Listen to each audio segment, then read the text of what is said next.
नमस्कार साथियों, क्लास 24 में आपका स्वागत है। और आज एक बहुत ही इम्पोर्टेंट टॉपिक है अपना डीप स्पेस मिशन।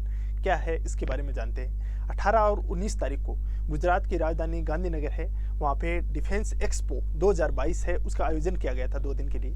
ये एक अपने आप का एक पहला कार्यक्रम था इस तरह का, जिस कार्यक्रम के अंदर क्या किया गया था कि मतलब ये इम्पोर्टेंट इस रूप में हो जाता है कि वर्तमान में जो प्राइवेट सेक्टर की कंपनियां हैं वो इसमें शामिल हुई थी। जो डिफेंस एक्सपो है उसमें, जो कि डिफेंस के क्षेत्र में क्या क्या नई नई जो क्षेत्र हैं उसमें इनोवेशन ला सकती हैं। जैसे छोटे हल्के जो एयरक्राफ्ट हैं उनका है, या मतलब जो यूएवी हैं उनका किस प्रकार से वो निर्माण कर सकती हैं, उस क्षेत्र में क्या योगदान दे सकती हैं। या स्पेस सेक्टर है, जिस प्रकार से अमेरिका है वहाँ पे प्राइवेट कंपनियाँ उसमें योगदान दे रही हैं, तो इंडिया के अंदर भी जो प्राइवेट कंपनियाँ हैं वो किस प्रकार से योगदान कर सकती हैं, उनके बारे में ये डिफेंस एक्सपो हुआ था। इसी दौरान जो प्राइम मिनिस्टर हैं उन्होंने मिशन डिफेंस जो डेफ स्पेस है उसका लॉन्च किया था। ये है क्या, इसके बारे में जानते हैं। देखो, ये भारतीय उद्योग और स्टार्टअप के माध्यम से अंतरिक्ष क्षेत्र में तीनों सेवाओं, भारतीय वायुसेना, नौसेना और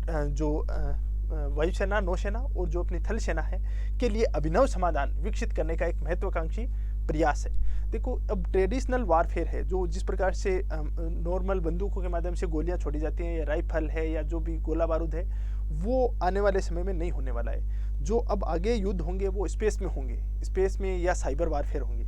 उसमें क्या होगा, जैसे आपने पूरा का पूरा मिसाइल की टेक्नोलॉजी डेवलप कर रखी है, वो आप इंटरनेट के माध्यम से उसको लॉन्च करोगे, सब वो करोगे। वो यदि वहाँ से हैक कर दिया किसी दूसरी कंपनी, दूसरे देश की जो कंपनी है या दूसरे देश के जो ऑर्गेनाइजेशन है उन्होंने, तो आपका पूरी की पूरी प्लानिंग है वो फेल हो जाएगी। तो आपको साइबर वारफेयर और स्पेस दोनों के अंदर सुदृढ़ होना होगा। और उस संदर्भ में ये जो 2 दिन का आयोजन किया गया था और जो ये डेप स्पेस मिशन है वो लॉन्च किया जा रहा है, वो एक माइलस्टोन साबित होगा।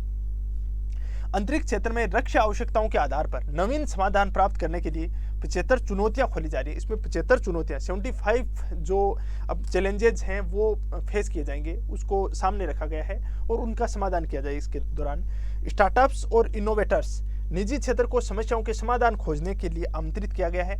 जो प्राइवेट सेक्टर हैं उनको इसके लिए इनवाइट किया गया है कि आप इस क्षेत्र में आके अच्छा काम कर सकते हो, जिसमें आक्रामक और रक्षात्मक दोनों क्षमताएं शामिल होगी। भाई, किसी देश के ऊपर अपनी आवश्यकता पड़ जाए तो अपन आक्रामक रूप से कैसे काम कर सकते हैं, और अपने ऊपर कोई हमला करता है इस तरह का, तो उससे अपन कैसे निपट सकते हैं। दोनों ही स्तरों पे, दोनों जो क्षेत्र है वहां पे अपने काम किया जाएगा। इसका उद्देश्य क्या है?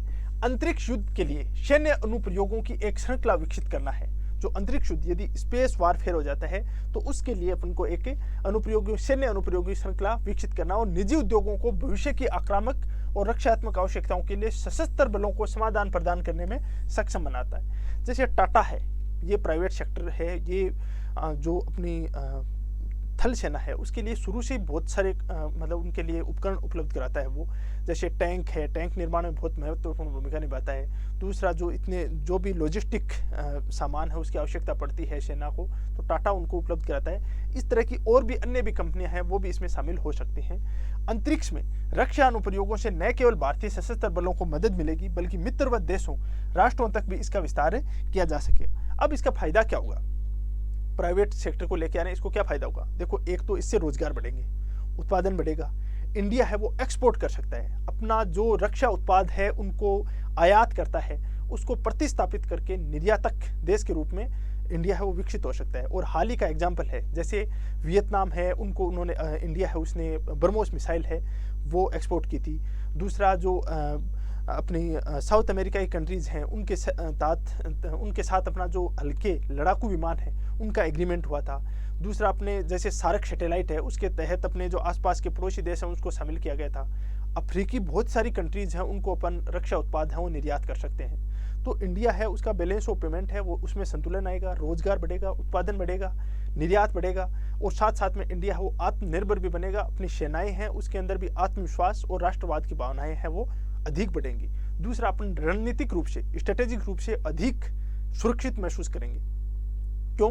क्योंकि अपन जीपीएस के तहत अपन ने पहले डिस्कस किया था कि 1999 में 1999 को जो कारगिल वार हुआ था उस समय अमेरिका ने अपनी पूरी सहायता नहीं की थी उस समय। तब अपन क्या लेके, नाविक लेके आए थे अभी। तो ये जो नाविक का अपन ने आविष्कार किया है, उसका गठन किया है, उसी प्रकार के से अन्य जो रक्षा उत्पाद हैं उनका भी विकास किया जा सकता है। तो इसके लिए ये जो अपना डेप स्पेस मिशन है उसको लॉन्च किया गया है 18-19 जो अपना अक्टूबर है उसको। तो ये आज की न्यूज़ थी। आई होप कि आपको अच्छा लगा होगा। Thank you very much for discussion.